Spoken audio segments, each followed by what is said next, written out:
Bonsoir. Alors, vous allez entendre aujourd'hui une conférence très différente. Vous entendez bien? Oui, c'est bon le son? Oui? Oui, comme ça. Vous entendrez donc une conférence très différente de la conférence de Jean-Marie Frey, puisqu'il est question d'une critique de la religion et d'une qualification de celle-ci comme une imposture morale, intellectuelle et politique. Alors, je voudrais d'abord, si vous voulez, préciser pourquoi j'ai voulu écrire ce livre et faire cette conférence, parce que c'est en lien avec le contexte que nous connaissons aujourd'hui. Si vous voulez, Et ce n'est pas pour rien que ce type de conférence sur la religion attire beaucoup de monde, je l'ai constaté dans mes propres conférences auxquelles j'ai été invité. Le contexte, c'est... Alors, il est vrai qu'on a parlé, il n'y a pas si longtemps que ça, on a parlé d'un déclin du phénomène religieux, d'un désenchantement du monde avec Marcel Gauchet, et il y a des observateurs des phénomènes sociaux qui prétendent que ce déclin serait un peu irréversible et lié à la modernité contemporaine, si vous voulez. Moi, je suis un peu plus prudent, si vous voulez, dans ce pronostic. Et surtout, ce que je constate, c'est que s'il y a effectivement, si vous voulez, un affaiblissement du phénomène religieux dans les masses, dans le peuple, de la même manière qu'il y a un affaiblissement, si vous voulez, du recrutement des prêtres, de la même manière qu'il y a le fait que les églises se vident un peu, si vous voulez, c'est vrai, simultanément, on assiste à un retour en force politique de la religion et de sa visibilité, vous voyez, dans l'espace public. Alors, je vais vous en donner quelques éléments très rapidement pour justifier mon propos. Vous avez par exemple eu, dans la manifestation contre le mariage pour tous, il y a à peu près 6 mois de ça, vous avez vu les 3 églises françaises du livre, c'est-à-dire la religion chrétienne, l'église judaïque et l'église musulmane, manifester ensemble, derrière les manifestants, contre une loi qui n'enlevait rien aux croyants et se contentait simplement d'ajouter un droit aux homosexuels. Vous voyez, ça m'a personnellement scandalisé. Deuxièmement, c'était un envahissement de l'espace public, vous voyez, alors que leur liberté à elles, n'était pas menacée. Au niveau du Parlement européen, je ne sais pas si vous le savez, il y a une disposition qui prévoit désormais que les églises seront consultées dans la définition des lois. Et c'est un député socialiste qui a, comme on dit, levé le lièvre. Intrusion de la religion dans la sphère politique. Et enfin, troisième, avant-dernier élément, le retour en force, si vous voulez, de la religion dans les ex-pays de l'Est, après la chute du mur de Berlin, mais sous une forme extrêmement rétrograde, avec un catholicisme en particulier, si vous voulez, intégriste, et qui s'allie avec des partis d'extrême droite. Vous voyez ce qui se passe en Hongrie et en Pologne, avec même les menaces qui pèsent sur la liberté. Voyez. Et enfin, dernière chose, il y a bien entendu la question de l'islam. La question de l'islam qui n'est pas rien du tout. C'est une nouvelle barbarie qui se présente à nous. C'est une barbarie dont certains prétendent qu'elle n'a rien à voir avec l'islam lui-même. Or, je fais partie de ceux qui prétendent qu'il y a un rapport entre l'islamisme radical et l'islam quand on l'a lu et qu'on l'a compris. Voyez, et ceux qui prétendent qu'il y aurait un islam doux et tranquille, ce qui est le cas d'ailleurs pour la majeure partie des musulmans qui pratiquent leur foi tranquillement, mais ceux qui prétendent qu'il y aurait un islam doux et tranquille, authentique, et un autre extrémiste qui ne serait pas authentique, n'ont pas lu le Coran. Et je vous annonce la parution d'un livre, à mes risques et périls, au mois de juin, d'un livre qui s'intitule « Pour une approche critique de l'islam ». Et il faut oser regarder les choses en face. La religion chrétienne a été violente, sanglante au Moyen-Âge, mais elle a dépassé cette phase. L'islam en est encore à son Moyen-Âge. Voilà. C'est dans ce contexte-là, vous voyez, que je vais donc reprendre le fil d'un discours critique sur la religion qui remonte à la philosophie des Lumières. Alors, de précision d'abord, si vous voulez, sur le mot religion, pour qu'il n'y ait pas de contresens sur mon propos, parce que parfois on me dit « mais tu t'en prends aux croyances, etc. » Non, je m'en prends aux religions.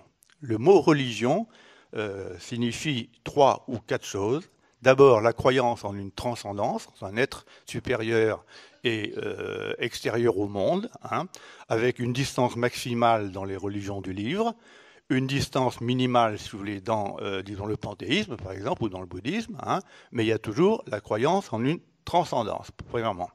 Deuxièmement, il y a une communauté de fidèles qui sont réunis par la même croyance en la même transcendance. Et je vous signale que le mot religion, qui a une double étymologie, on en discute, mais on ne va pas rentrer dans les choses savantes, signifie relier. Donc la religion relie ceux qui ont la même foi en relation avec le même Dieu. Vous voyez, la religion relie, et donc elle constitue une communauté structurée la plupart du temps par une église. Hein, qui est une réalité positive que l'on constate dans l'histoire. Alors, cette église peut être plus ou moins structurée, plus ou moins visible, comme dans l'islam, mais même dans l'islam, elle existe. Hein. Y a un minimum d'églises dans l'islam, si vous voulez. Hein. Et enfin, il y a bien entendu la dimension du culte. Il n'y a pas de religion sans culte. Quelqu'un qui se contenterait de croire, vous voyez, sans pratiquer le moindre culte, même ne serait-ce que la prière intérieure, ne peut pas se dire religieux. Oui, bon. Donc, et c'est ça qui est en cause. Donc ce n'est pas la croyance. Et en particulier, ce n'est pas la croyance métaphysique que chacun peut avoir ou ne pas avoir en un Dieu. Hein. Ça, c'est la croyance philosophique, défendue d'ailleurs par les philosophes de Lumière, vous verrez, ou même la croyance intérieure, hein, dès lors qu'elle n'a pas de conséquences négatives sur le comportement public, bien entendu. Hein. Non, ce qui est en jeu, vous voyez, c'est l'ensemble de tout cela, c'est le phénomène religieux, hein, pour qu'il n'y ait pas, bien entendu, de contestation fondée sur un contresens. Deuxièmement, le sous-titre de ma conférence, quand même, hein, puisque mes amis m'ont dit « Pourquoi tu parles d'imposture ? Qu'est-ce que ça veut dire ?» J'ai encore eu une discussion récemment avec un ami qui n'était pas d'accord avec ce terme. Alors, j'entends par imposteur celui qui n'est pas ce qu'il croit être et celui qui n'apporte pas ce qu'il prétend apporter. Vous voyez ? Bon. En un sens, si vous voulez, il ment, mais pas intentionnellement. Vous voyez, il ment aux autres, mais il croit à son mensonge.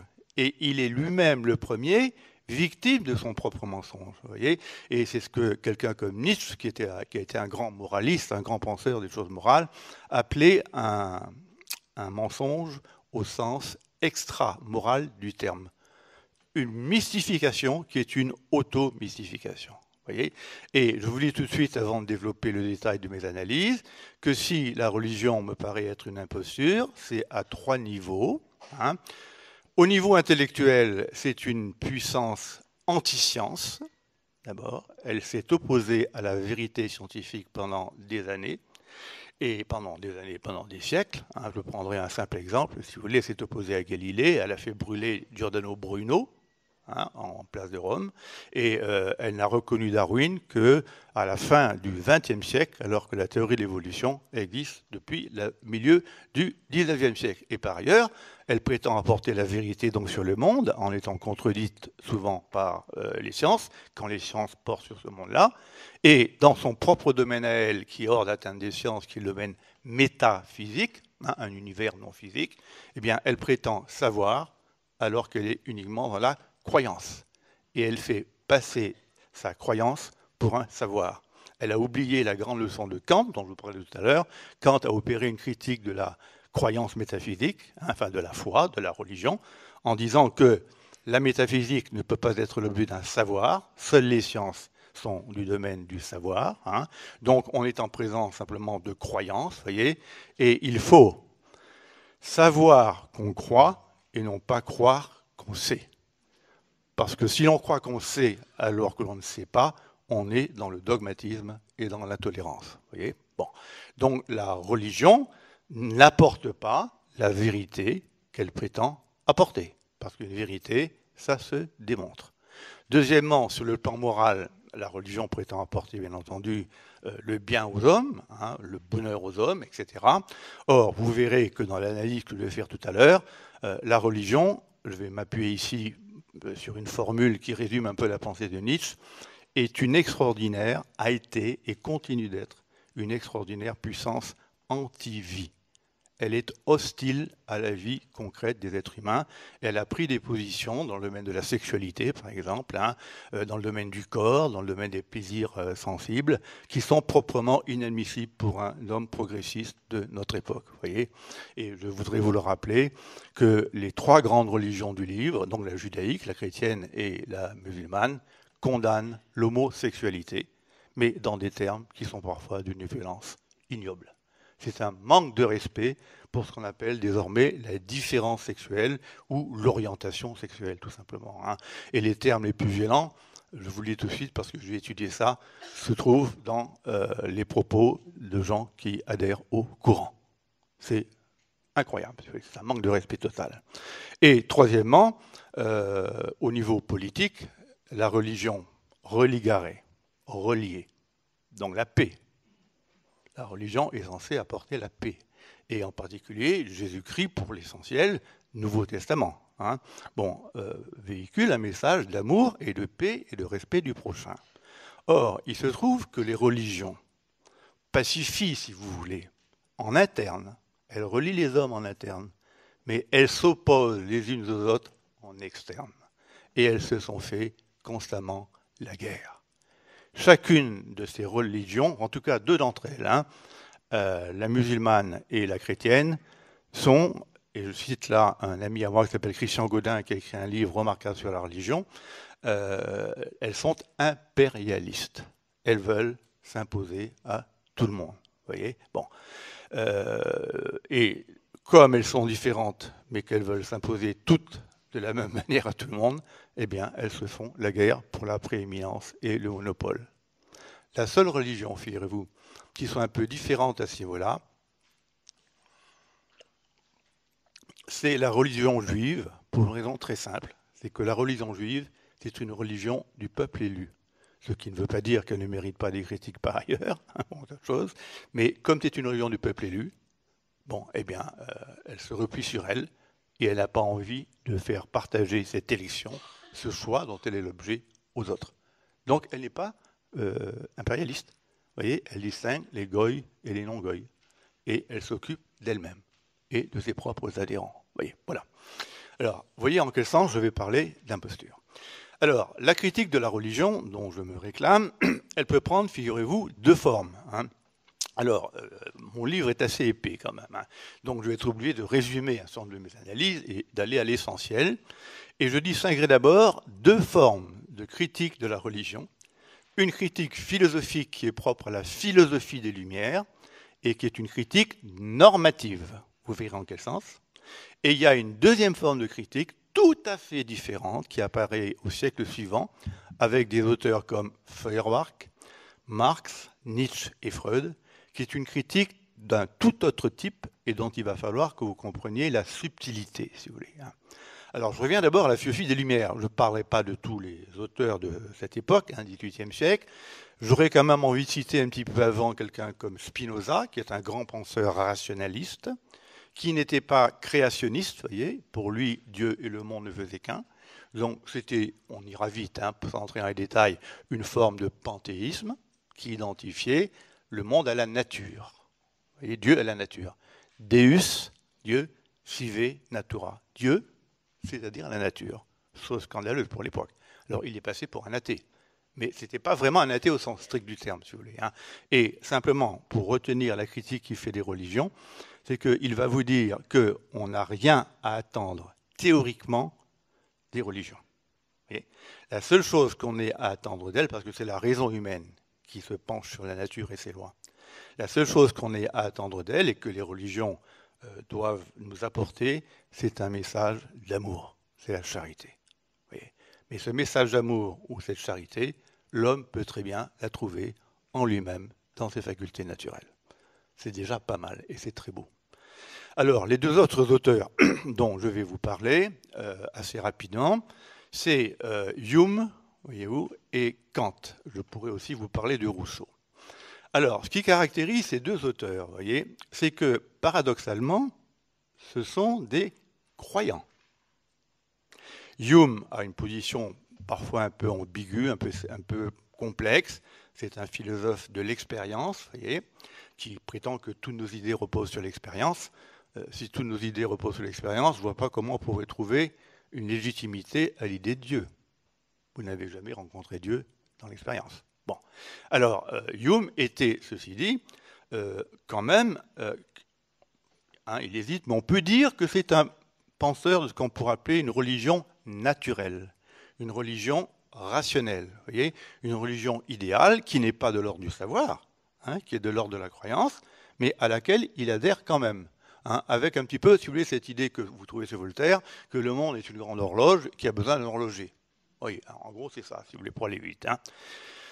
Et alors, aussi bien Hume que Kant vont élaborer une religion rationnelle, raisonnable, qui ne fait pas appel à la révélation, mais simplement à la raison, qui s'en tient sur le plan de la croyance, et qui, au nom de cet idéal, vont condamner les religions, comme on dit, positives, c'est-à-dire historiques, réelles, avec tous les défauts qu'elles peuvent comporter.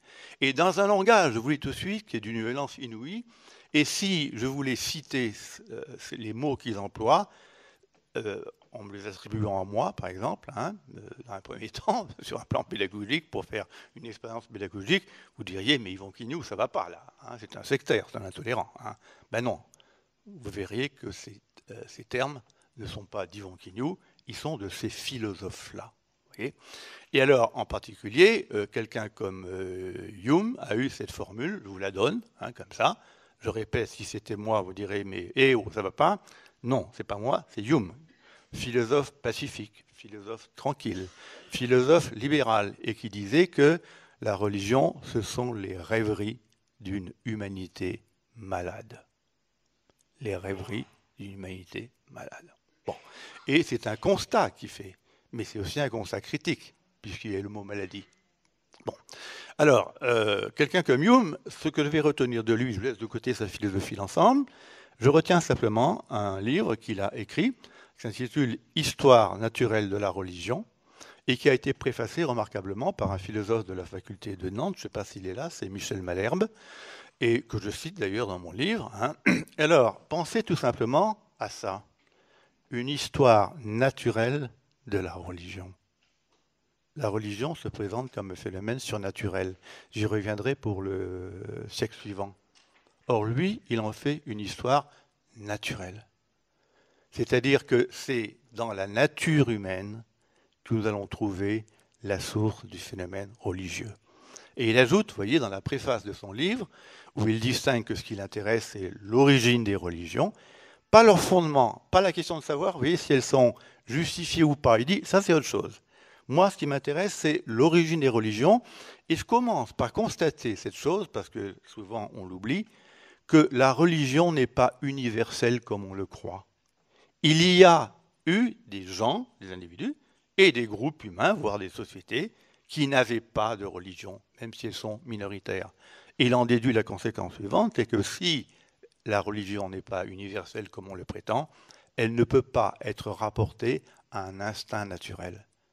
Parce que le propre d'un instinct naturel, c'est d'être universel et de produire des effets universels.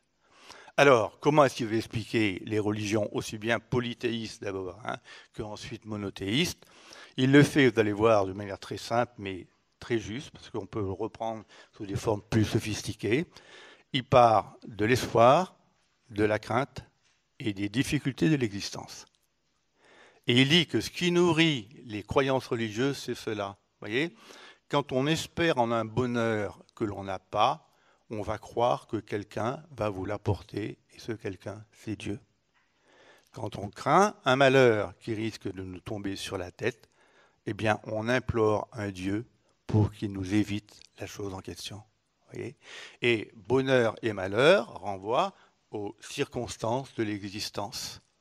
Donc, si l'existence n'était pas composée de circonstances malheureuses, qui nous rendent malheureuses, qui nous font espérer ou craindre, nous ne recourrions pas à une instance transcendante qui est Dieu. Il a tout dit. Vous voyez, il a tout dit en disant ça. Et là, il anticipe l'explication que donneront les philosophes du XIXe siècle des religions en partant de l'homme. Vous voyez ? Alors, simplement, et j'ajoute, et ça me paraît important, c'est qu'il ne s'est pas contenté de cette explication, qui est déjà en soi magnifique, c'est qu'il a aussi prononcé des jugements de valeur, voyez, sur la manière dont se comportaient les hommes d'Église. Et alors là, il a des sentences, si vous voulez, qui sont à la fois vraies et extrêmement sévères, parce qu'il va dénoncer chez les hommes d'Église le goût du pouvoir, la soumission aux autorités en place, voyez, l'orgueil, voyez, et ça fait penser, par exemple, j'anticipe parce que j'y pense à l'instant, là, à ce que disait récemment le pape François quand il a dénoncé le vide spirituel au Vatican, en disant que ceux qui l'enterraient au Vatican, c'était des hommes bouffis d'orgueil, bouffis d'ambition, des carriéristes, etc., etc., et pour qui Dieu était une affaire secondaire. Eh bien ça, vous le trouvez déjà dit et dénoncé par David Hume. Deuxième grand auteur que je vais vous présenter. Alors là, il se trouve que j'ai fait mon mémoire de maîtrise à Nantes, à la faculté de Nantes, sur cet auteur, en liaison avec la religion. Je vous donne pour la curiosité le titre de mon mémoire de maîtrise. C'était « La théologie morale chez Kant ». Voyez, c'est-à-dire que Kant a élaboré une théologie en partant d'une réflexion sur la morale. Voilà, bon. Mais ça, c'est un aspect, c'est pas ce qui sera premier dans ma démarche. Il a surtout écrit, figurez-vous, un ouvrage dont le titre est tout un programme. Cet ouvrage, malheureusement, il est peu connu, il est peu lu et il est peu enseigné. Voyez, donc il a fallu que je fasse moi-même l'effort, durant mes études secondaires, supérieures, et puis secondaires aussi d'ailleurs, pour aller voir ce que disait Kant. La religion dans les limites de la simple raison. Je répète, la religion dans les limites de la simple raison, c'est paru à la fin du XVIIIe siècle et il a été menacé par le roi de Prusse de l'époque parce que ses propos sur la religion ne plaisaient pas, en particulier la troisième partie, et on l'a censuré la troisième partie, et on l'a signalé que s'il continuait à s'occuper de religion, il ne pourrait plus rien publier. Voilà. Bref, il avait publié cela. Alors qu'est-ce que c'est que ce titre-là? Il prend la Bible, d'accord, et il ne présuppose rien quant à l'origine divine éventuelle et révélée de la Bible. Ce que tous les croyants disent, c'est la parole de Dieu, comme le Coran est la parole de Dieu pour les musulmans. Je ne présuppose rien. Je vais l'examiner avec ma seule raison. Et je vais dégager, à l'aide de ma seule raison, en procédant non pas à une critique, mais à un examen critique. C'est pas pareil, critiquer et faire preuve d'esprit critique. Critiquer, c'est tout dénoncer. Faire preuve d'esprit critique, c'est séparer le bon grain de l'ivraie, le vrai du faux, le bien du mal. Vous voyez, bon. Donc, il se livre à un examen critique. Et il s'aperçoit qu'il y a dans la Bible un noyau de propositions qui sont parfaitement conformes à ce que la raison peut nous conduire à croire, pas à savoir, mais à croire. En particulier, la liberté de l'homme, dont il avait déjà, si vous voulez, postulé l'existence dans sa réflexion philosophique. Le devoir moral implique la liberté. Je ne dois faire quelque chose que si je peux le faire. Voyez. Deuxièmement, l'immortalité de l'âme, je n'entre pas dans les détails, qu'il a postulé aussi, voyez, à la suite de sa réflexion sur la morale, et l'existence de Dieu. Alors, je n'entre pas dans les détails, mais ça veut dire que vous trouvez dans la Bible ces trois choses, et elles peuvent être retrouvées par la raison, par elles-mêmes, indépendamment de toute révélation venant de l'extérieur. Vous voyez, ça, c'est le noyau rationnel. Et il dit, ben voilà, ça, c'est la religion à laquelle moi, j'adhère. Voilà. Mais j'y adhère sur le plan d'une croyance rationnelle, et non pas d'une croyance révélée. Il a critiqué l'idée de révélation. Je vais en parler dans 2 minutes. Et alors, qu'est-ce qui reste après? Eh bien, il emploie la métaphore des 2 cercles concentriques. Alors, il y a le premier cercle, c'est le noyau dont je vous ai parlé, et puis il y a la couronne au-dessus. Il y a tout ce qui ne peut pas être accepté par la raison. Et je vous donne 2 exemples, et je pense que dans la salle, personne aujourd'hui, il y a 3 siècles, ça n'aurait pas été comme ça, mais aujourd'hui ne s'opposera à cette idée, le sacrifice d'Abraham, qui est demandé à Abraham par Dieu à savoir tuer son fils pour faire la preuve de l'authenticité et de la force de sa foi. Ça voudrait dire qu'un Dieu commanderait à un homme non seulement un crime, mais un infanticide. Alors, sachant, s'il y a des érudits parmi vous, qu'après, Dieu a retenu le bras d'Abraham. Mais il y a cet ordre qui est là. Eh bien, Kant, qui est le plus grand penseur de la morale et d'une morale fondée sur la raison et pas sur la religion, va vous dire, ce n'est pas possible, au regard de l'idée que je me fais de Dieu, qui ne peut être qu'un Dieu moral. Donc, il exclut cette croyance d'une religion dans les limites de la simple raison. Voyez ? Et si vous prenez ensuite, deuxième exemple, l'idée de révélation, qu'est-ce que c'est que l'idée de révélation ? Sinon l'idée que l'homme pourrait être sensible, pour Quentin, doté de raison, mais aussi d'une sensibilité, un corps, si vous préférez, qui nous met en présence d'un univers sensible.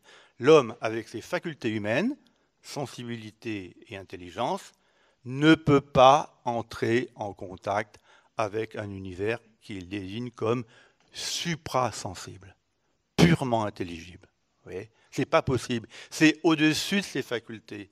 Donc l'idée d'une communication directe de l'homme avec Dieu, dans une espèce d'illumination intérieure, comme ça, qui vous touche, il la désigne par le mot allemand qui veut dire, qui est Schwärmerei, ça veut dire une espèce d'enthousiasme, de folie de l'esprit. Vous voyez ? Bon, croire en une révélation, c'est être dans une espèce de rêverie un peu folle, un enthousiasme de l'esprit. Voilà. Alors, à partir de là, vous voyez déjà ce qu'il en est de la critique de la religion positive. Elle se fait directement au nom d'une norme. Voyez, et d'une norme, bien entendu, philosophique. Bon. Et à partir de là, je ne développe pas davantage, Kant va, bien entendu, critiquer, si vous voulez, tous les comportements des hommes religieux, des églises, etc., dans les termes que Hume a utilisés. Et alors là aussi, je pourrais vous lire des passages, je n'ai pas le texte avec moi, mais c'est absolument ahurissant, si vous voulez. Il décrit, par exemple, je vais prendre deux exemples, la manière dont les prêtres font pression sur les gens pour croire, en leur faisant croire que s'ils croient, ils gagneront le paradis. Vous voyez ? Comme si la croyance en Dieu était un critère de mérite moral. Mais quand il dit, ce n'est pas la croyance en Dieu qui est un critère de mérite moral, ce sont les actions morales, ce sont les œuvres, comme on dit. On reconnaît l'homme moral à ses œuvres et non pas à sa foi. Voyez ? Et il ajoute ces choses étonnantes, parce que j'ai lu le contraire dans le Coran, je vous signale, qu'il y a, également dans la manière dont Feuerbach parle de la foi, les croyants, la dogmatique chrétienne, les théologiens, voyez, qui se sont emparés des religions, prétendent, et les prêtres qui s'en font l'écho, prétendent qu'il y aurait un devoir de croire.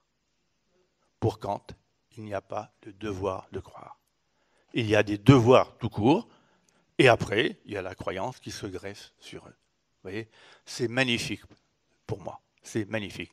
Parce que si vous partez du principe qu'il y a un devoir de croire, ça veut dire que la moralité va être liée à la croyance. Vous voyez ?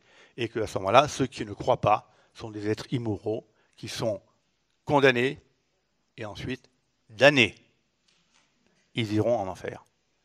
Ça sera la chasse à l'athée, à l'incrédule, à l'incroyant, qui avait déjà commencé, je vous signale, dans les propos, en tout cas, chez Pascal, qui est un grand penseur de l'humanité, de l'homme, dans les pensées, mais qui était aussi un militant de la foi, vous voyez, et qui menait un combat intellectuel contre les athées. Mais voilà.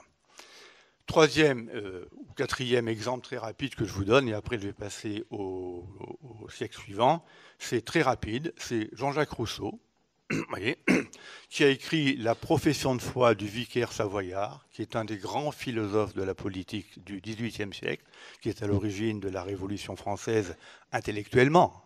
Il a donné la matrice intellectuelle de cette révolution, et des droits de l'homme et du citoyen. Eh bien, Jean-Jacques Rousseau n'était pas matérialiste, figurez-vous. Il a failli le devenir, comme moi je le suis, mais il s'est dit, c'est pas très drôle le matérialisme. Donc je vais croire. Vous voyez, il a dit quelque part. Bon, alors il croit, mais il ne croit pas comme les croyants croient. Il croit au sens d'une religion naturelle, idéal aussi, vous voyez. Et à la fin du contrat social, il s'en prend d'une manière extrêmement virulente, si vous voulez, aux chrétiens, en disant cette chose toute simple, hein, c'est tout à la fin, les chrétiens sont de mauvais citoyens parce qu'ils préfèrent Dieu à la collectivité humaine. Voilà. Vous voyez, le culte de Dieu détourne des hommes. C'est ce que dira Feuerbach. Voilà, ça c'est la critique philosophique. Alors, le 19e siècle, je suis dans mon temps, une demi-heure pour la première critique, une autre demi-heure pour la seconde critique, hein, puis il y aura ensuite le débat. Le 19e siècle, c'est tout à fait autre chose. C'est l'irruption des sciences humaines dans le champ de la pensée théorique. Vous voyez, bon, la psychologie, la sociologie, l'anthropologie commencent à émerger. Et à ce moment-là, les penseurs dont je vais vous parler vont s'emparer de la religion du point de vue de ce qui serait l'approche des sciences humaines, et ils vont vouloir expliquer la religion. Non pas la juger, comme tout à l'heure, voyez, hein, mais l'expliquer. Et pour l'expliquer, il faut la considérer comme un phénomène, donc se situer à l'extérieur, mettre entre parenthèses toute espèce de foi préalable, hein, sinon vous n'allez pas l'expliquer, et à ce moment-là, l'expliquer à partir de l'homme. Et il y a une formule, alors, qui n'est pas de Feuerbach, mais qui est de Marx, parce que Marx a été Feuerbachien, un partisan de Feuerbach dans sa jeunesse, et il a même dit cette chose extraordinaire, il a dit que en Allemagne, à un moment donné, tous les grands intellectuels révolutionnaires de son époque, il disait « Nous avons tous été momentanément Feuerbachiens ». Bon, alors je vais vous dire pourquoi dans 2 minutes, et je peux vous dire que moi, je suis en train de relire, j'ai relu exprès, l'essence du christianisme de Feuerbach, dont je vais vous parler tout à l'heure. C'est un livre admirable, tellement admirable que dans l'explication que Feuerbach va donner de la religion, qui est une explication critique, je vais vous lire en 2 minutes, il est en même temps extrêmement compréhensif, vous voyez, dans la manière dont le phénomène religieux se constitue, à tel point que l'on a envie de devenir croyant alors qu'il écrit ce livre pour nous faire dépasser la religion et la croyance. Vous voyez. Et j'ai retrouvé l'univers un peu de mon enfance parce que j'ai été élevé dans un milieu chrétien, si vous voulez. Bon, j'ai même été pour mes prix de catéchisme, vous le signale en passant. Bon, ça n'a pas eu de bonnes conséquences apparemment, mais c'est comme ça. Voilà, alors, Feuerbach. Pour penser Feuerbach, dont je vais me référer à une formule de Marx, ça va vous donner la méthode, voyez, et le type de critique tout à fait inédit que l'on va à ce moment-là avoir. Marx a dit, c'est l'homme qui fait la religion, ce n'est pas la religion qui fait l'homme. Eh bien, ça, c'est du Feuerbach. Feuerbach part du principe que la religion est un phénomène intégralement humain, dont la source se trouve dans l'être humain. Voyez, donc c'est l'homme qui fait la religion et non pas la religion qui fait l'homme. Reste à savoir comment va s'effectuer cette production, bien entendu. Hein. Mais alors, retenez simplement déjà cette chose. Dès lors que vous admettez que la religion est faite par l'homme, vous contredisez quelque chose d'essentiel à la religion, et ceux qui sont dans la salle et qui croient seront d'accord pour reconnaître ce point, c'est que la religion se fait passer pour une production divine. La foi est un don de Dieu avec le thème de la grâce et de l'élection de certains par Dieu. Voyez ? Alors, si cette idée que la foi est un don de Dieu et que Dieu s'est révélé à moi dans une relation personnelle, elle est constitutive de la conscience religieuse. Et si vous dites au contraire que la foi est un effet de l'homme, vous voyez, une production humaine, vous êtes en train, par le simple fait d'expliquer la religion, de la déconstruire, comme on dit en philosophie, c'est-à-dire de la détruire théoriquement, de détruire l'idée qu'elle se fait d'elle-même. Et donc, dans ce cas-là, vous voyez, la critique irreligieuse, ce n'est pas un jugement de valeur qu'on va porter sur le contenu de la croyance d'abord, ou les comportements, c'est le simple fait d'expliquer tranquillement, mais avec des raisons, le phénomène religieux comme un phénomène humain de part en part, sans reste. Voyez, et dans la préface, donc dans l'une des préfaces de l'essence du christianisme, qui est un gros livre de 400 pages, plus de 400 pages, mais qui est merveilleux, il va vous dire qu'il procède, voyez, à la manière d'un scientifique, à la manière, dit-il, d'un chimiste analytique, voyez, qui veut analyser la religion comme un phénomène pour en dégager les éléments constitutifs. Voyez, et il dit qu'il va utiliser pour cela, alors c'est une formule magnifique parce qu'il écrit très bien en plus, je vous le dis à l'avance, il a des métaphores, des images, vous voyez, pour illustrer ses propos, mais qui sont splendides et qui éclairent ses propos, hein, qui ne l'obscurcissent pas. Il dit qu'il va utiliser l'eau de la simple raison. Et à l'aide de l'eau de la simple raison, il va dissiper les mystères et il va éteindre les enthousiasmes irrationnels. C'est extraordinaire. Voyez, bon. Alors, je termine parce que ça ne suffit pas de dire cela. Comment procède-t-il dans son explication du phénomène religieux? Et comment, à partir d'un homme, alors qu'il va définir comme un être, Feuerbach, je ne l'ai pas dit, il est athée, mais il est matérialiste. Pour lui, l'homme est un être sensible, qui a un corps. Le corps est premier et la pensée est seconde. Quand on dit cela, je dis l'essentiel du matérialisme. Vous voyez, bon. Alors, c'est un être sensible qui est en relation avec un monde extérieur. Sans monde extérieur, vous ne vivez pas. Donc l'homme est un être de besoin, qui a besoin d'objets pour survivre, voyez, et il a besoin, chose extraordinaire, c'est aussi un être relationnel. Il a besoin d'autrui. Sans la présence d'autrui, vous dépérissez. Un homme seul, ça n'a pas de sens. Vous voyez, pour parler, pour penser, pour éprouver, il faut avoir d'autres êtres autour de soi, fondamentalement. Ouais. Alors ça, c'est l'homme feuillerbachien. Un homme fini, limité, qui ne comprend pas tout de suite. Comment est-ce que cet homme-là, capable, dit-il, de souffrance, c'est extraordinaire. Parce que avoir besoin de quelque chose, c'est éprouver un manque et souffrir de ne pas avoir la chose dont on a envie. Voyez, donc l'être humain n'est pas un être infini, c'est un être fini. Comment un être fini va-t-il donc pouvoir s'imaginer un être infini? Alors c'est là que se trouve le génie théorique pour moi de Feuerbach. Pour Feuerbach, l'homme va projeter sur Dieu des qualités qui sont en lui. Soit des qualités pleines et entières, soit des qualités qui ne sont en l'homme qu'à un certain degré, et à ce moment-là, il va les pousser à l'infini, et il va les rapporter à Dieu. Et il va attribuer à Dieu les caractéristiques de l'homme. Voyez ? Et ce qu'il va adorer en Dieu, sans le savoir, c'est son image à lui projetée sur un être extérieur, voyez, qui devient un objet d'adoration. Et en plus, dit-il d'une manière remarquable, et j'en prendrai un exemple dans 2 minutes, il dit d'une manière remarquable, cet objet-là, l'objet divin, l'homme va en devenir l'objet, puisqu'il est créé par lui. Donc, il produit un objet transcendant, et il devient l'objet de cet objet, il devient la créature de sa création. Vous voyez ? Et il se soumet, en fait, à ce qu'il a créé lui-même dans un univers imaginaire. Vous voyez ? Et en plus, dans cet univers imaginaire, il va aussi pouvoir satisfaire des désirs. Alors là, je vous dis tout de suite, on anticipe Freud, vous voyez, désir d'immortalité, désir de bonheur, etc.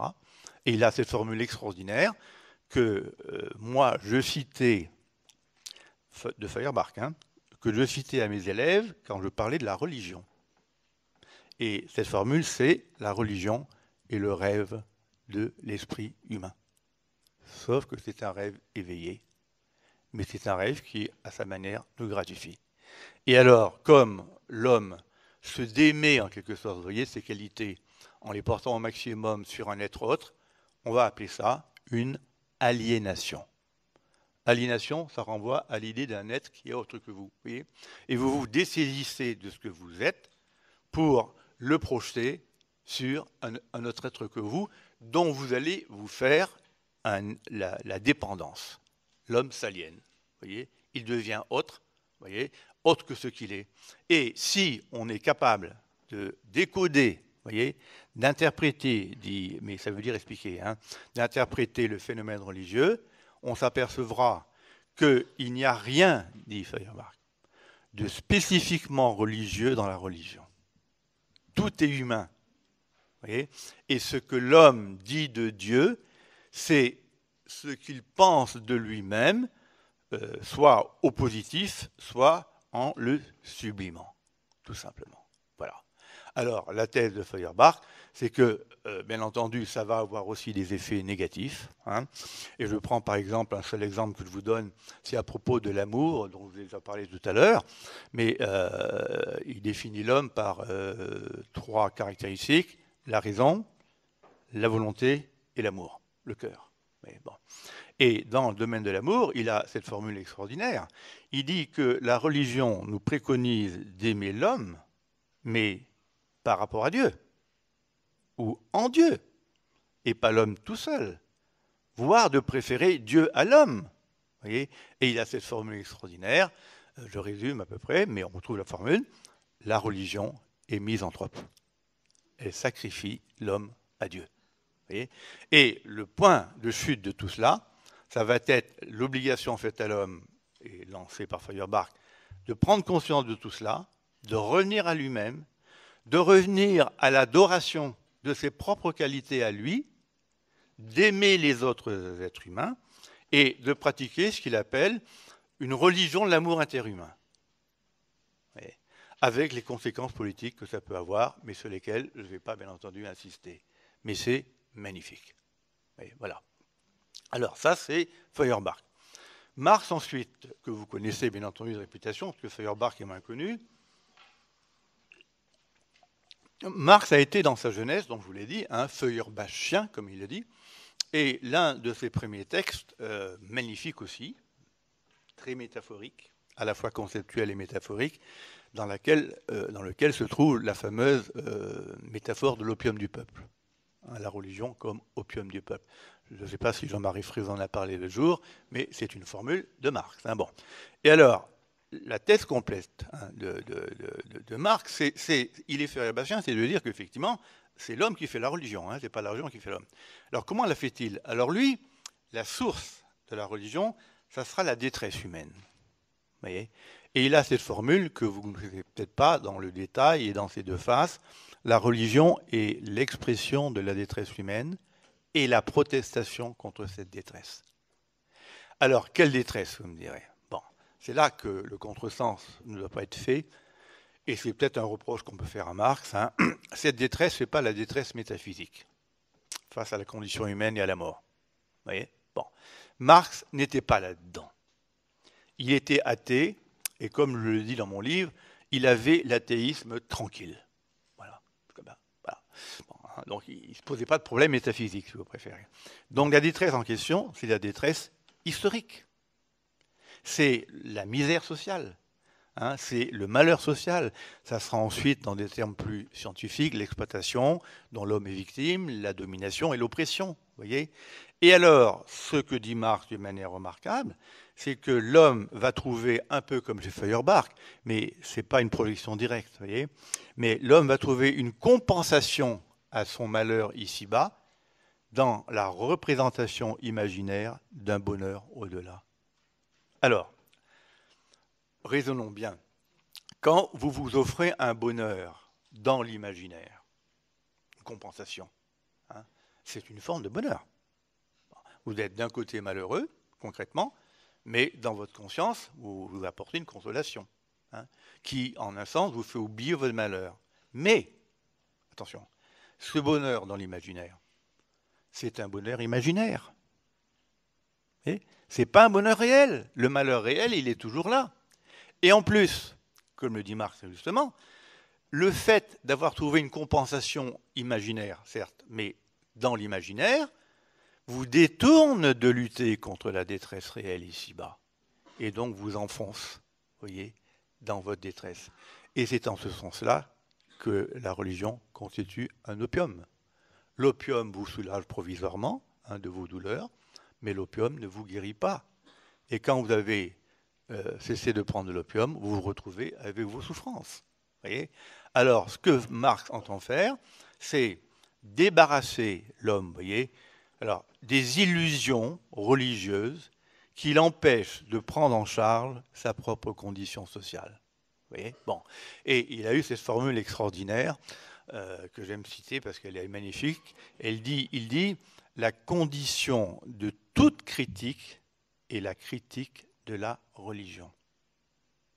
La condition de toute critique est la critique de la religion. Ça veut dire que la religion semant des illusions sur la condition de l'homme et les masquant cette condition, il faut d'abord se débarrasser, vous voyez, des illusions mensongères de la religion pour affronter lucidement le réel et le transformer. Alors ça, c'est le premier Marx. Après, il va aller un peu plus loin, parce que la grande différence, regardez, avec Feuerbach, c'est que cet homme qui fait la religion, c'est pas l'homme en général, avec une raison, une volonté et un cœur. C'est un homme social, c'est un homme historique, c'est un homme qui est pris dans des rapports de classe, c'est un homme exploité, c'est un homme qui change avec l'histoire, bon, qui est produit par l'histoire.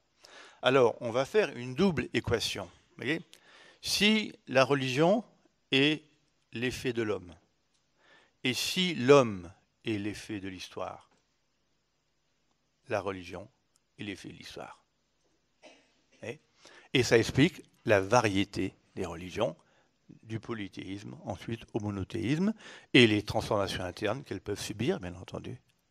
Y compris, j'anticipe sur ma conclusion, y compris le fait qu'il peut y avoir aussi des éléments positifs dans les religions, d'émancipation, avec la théologie de la libération, par exemple, vous voyez, ou, je sais pas moi, la pratique de la charité. Mais pour l'essentiel, pour Marx, la religion, c'est pas ce que je vous dis là. C'est un phénomène négatif. Et il va employer à ce moment-là un terme qu'il n'emploie pas dans sa jeunesse, mais que vous connaissez, c'est le terme d'idéologie. Et Marx dira que la religion produit des effets idéologiques conservateurs. Elle diffuse des idées qui ne tombent pas du ciel, on va le dire pas comme ça, qui sont liées aux religions, soutenues par les pouvoirs en place et qui confortent les pouvoirs en place. Pensez à la monarchie de droit divin. Et, puisque je n'en ai pas parlé dans mon introduction, remarque au passage, vous prenez la carte des régimes fascistes au XXe siècle. Franco, Salazar, Mussolini, la Grèce des colonels, Pinochet. C'est la carte des pays où les religions ont été les plus fortes. Les plus fortes. Bon. Et dans la dernière période, je ne sais pas si vous êtes au courant, vous avez peut-être entendu parler de l'appui officiel qui a été donné par un évêque, je crois, ou un prélat du sud de la France, à Marie Maréchal Le Pen, en l'invitant dans un débat public. Alors, non seulement en l'invitant, mais en disant « nous avons des valeurs communes ». Bravo. Alors ça, c'est Marx. Alors, la solution pour Marx, c'est bien entendu, vous voyez, d'enlever les illusions et de permettre aux hommes, bien entendu, de s'en prendre à leur malheur. Parce qu'il faut s'en prendre au malheur. Et il dit, il a cette formule extraordinaire de jeunesse, vous voyez, il dit, il ne s'agit pas d'enlever les fleurs qui couvrent les chaînes réelles pour mettre l'homme face à ces chaînes et qu'il en souffre davantage. Il faut mettre l'homme en face de ces chaînes réelles pour qu'il cueille les fleurs vivantes de la vie. Oui, c'est ça. Oui. Et à la fin de sa vie, alors je vous le dis parce que là c'est une parenthèse politique dont vous m'excuserez, s'il y a dans la salle des gens qui sont de ce côté-là politique, à gauche, voyez, malheureusement, on oublie, dans la gauche socialiste, mais aussi dans la gauche communiste, on oublie vraiment, d'une manière que je trouve personnellement regrettable, je serai poli, la critique indispensable de la religion. Et en particulier, un parti qui se dit marxiste ne peut pas faire la risette aux religions. Il ne peut pas. Ce qui se passe aujourd'hui. Bon. Et le livre que je viens d'écrire, qui a beaucoup de succès, énormément de succès, est mal vu dans mon propre camp. Pas par la direction, pas pas par la base. Dans les conférences que je fais, les gens sont entièrement d'accord avec moi. Ouais. Mais on oublie, alors pour terminer, cette phrase de Marx à la fin de sa vie, c'est dans la critique du programme de Gotha. Donc c'est à peu près dans les années 70, vous voyez, quelques années avant sa mort. Et alors, il critique le programme de Gotha, qui était le programme d'un congrès pour le Parti socialiste de l'époque auquel il appartenait, et il se trouve confronté à une proposition de ce parti qui dit « liberté de conscience ». Alors Marx, il dit « mais bien sûr, liberté de conscience, bien entendu ». Et il ajoute, sous-entendu, il faut respecter la liberté de conscience, donc la liberté de croire, si vous préférez.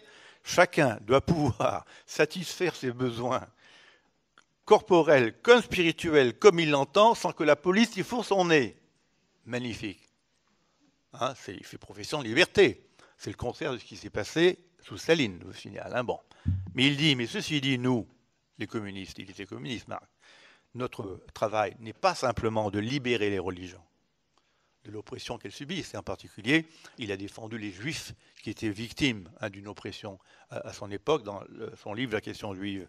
Mais il dit, notre objectif à nous, communistes, n'est pas simplement de libérer les religions, mais de libérer la conscience humaine de la fantasmagorie religieuse, et en raison de ses effets politiques négatifs.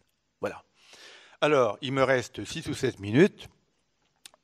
Donc Marx, vous voyez, fait un pronostic théorique.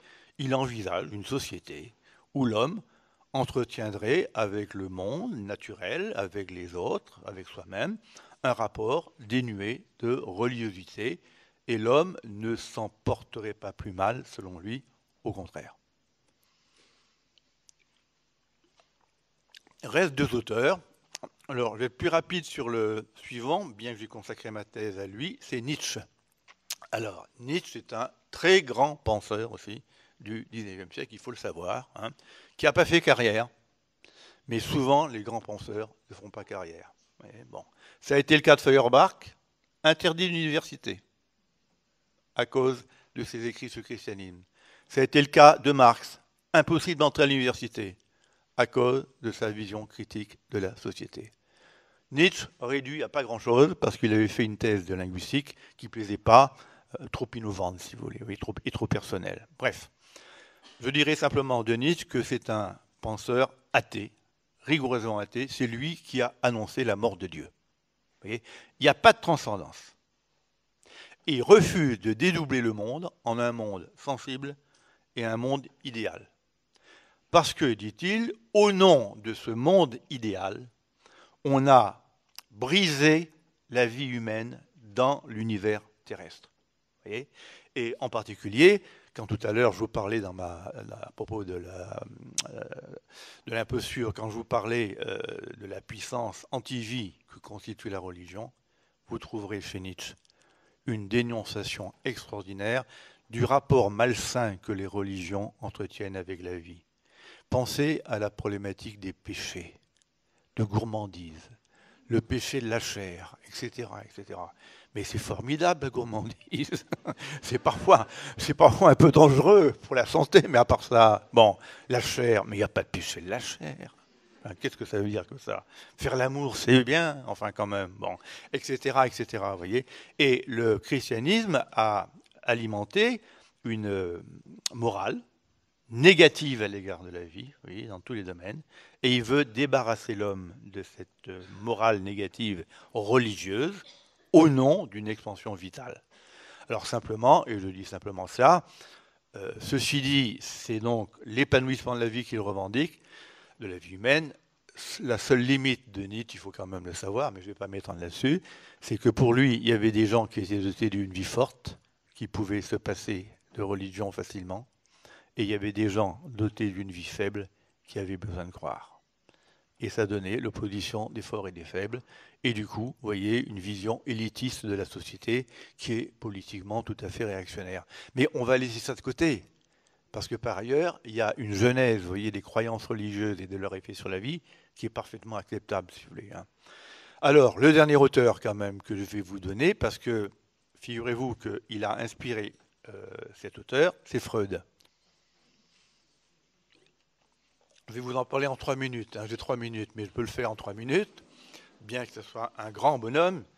Alors, Freud, figurez-vous, ça va, parce que ça va vous faire penser un petit peu à Nietzsche et puis à Feuerbach, mais surtout quand on connaît bien Nietzsche, Freud a prétendu qu'il n'avait pas voulu lire Nietzsche pour ne pas s'apercevoir que ce qu'il avait pensé se trouvait déjà en partie chez Nietzsche. Alors, ceci dit, quand on dit cela, c'est qu'on l'a lu, hein, bien entendu. Bon, voilà.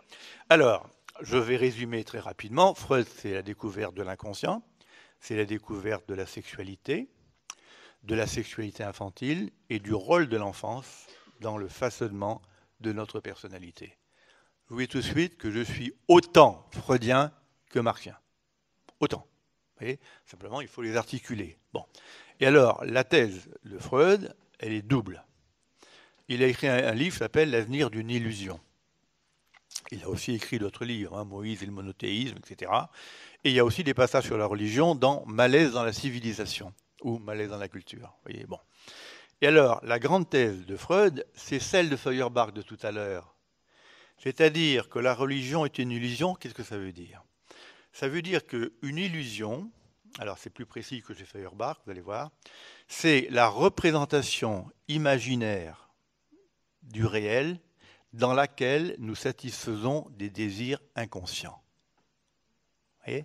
Bon. Et donc, la religion va nous entraîner vers un monde utopique qui réalise tous nos désirs. Vous voyez ? Et il appelle ça des illusions. Vous voyez ?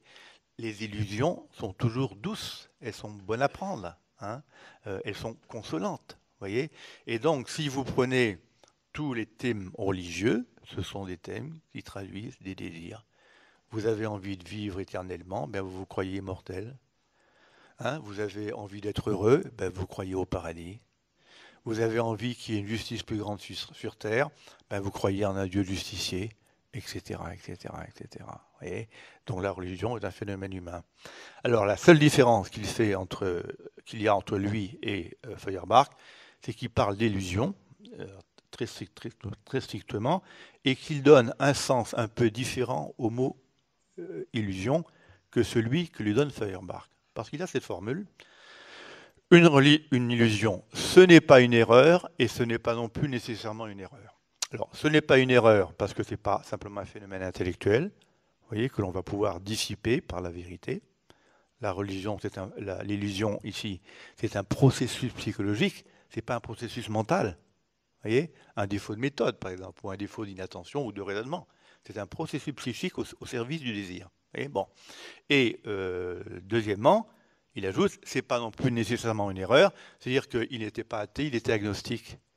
Il dit, je ne peux pas vous prouver que ce à quoi vous croyez n'existe pas. Et donc, il a cette modestie, hein, de ne pas affirmer que illusion égale erreur.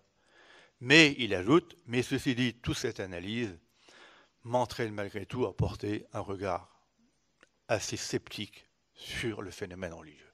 Il s'en tient là, vous voyez. Bon. Et deuxièmement, je termine par là, il y a aussi un autre aspect de l'explication freudienne qui est extraordinaire. Pour lui, la religion est un phénomène infantile, d'origine infantile. C'est-à-dire que l'enfant vit dans un univers avec des parents, la plupart du temps, qu'il perçoit sans percevoir leurs limites. Hein, il les perçoit comme des êtres parfaits. Il vieillit et il voit les limites de ses parents. Et alors, il va forger l'idée d'un être dont il va tirer le modèle dans l'image qu'il avait de son père, par exemple, et de son enfant, et il va en faire un être divin. Notre Père qui est aux cieux. La religion, dit Freud, avoue d'elle-même son contenu familial. Le Christ est le Fils de Dieu. Et il y a Marie, alors, il y a le problème de l'Immaculée Conception, mais il y a quand même le culte de Marie, qui est le culte de la mère. Hein ? Et alors, vous voyez, ce qui est enfantin, c'est-à-dire ce qui se passe au moment de l'enfance, c'est normal. Mais ce qui reste enfantin quand on est devenu adulte, ça devient infantile. Et ça devient à ce moment-là névrotique. Et alors, j'en dis pas plus, Freud va formuler des diagnostics, si vous voulez, de psychanalyste sur l'infantilisme de l'homme qui continue à croire en Dieu. Et il va dire, à la fin de L'avenir d'une illusion, ce qu'on oublie toujours, c'est que il faut que l'homme cesse de dépendre de son enfance et qu'il gravite autour de lui-même, qu'il devienne autonome. Et il dit, c'est le progrès vers l'autonomie que je souhaite en écrivant ce livre qui s'intitule L'avenir d'une illusion. Je vous remercie.